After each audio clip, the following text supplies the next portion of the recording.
खाली बनता हाँ 180 रुपये जोड़ा लाए मैं तेनों लाया 8 दाने नहीं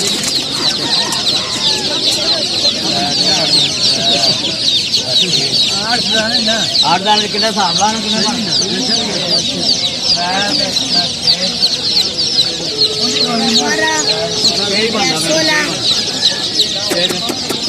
मैं 180 रुपये जोड़ा देने को काट रहा है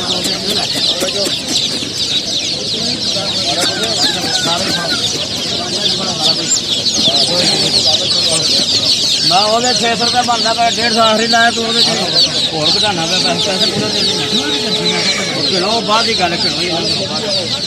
पैसे पूरे 180 रुपये जोड़ा देना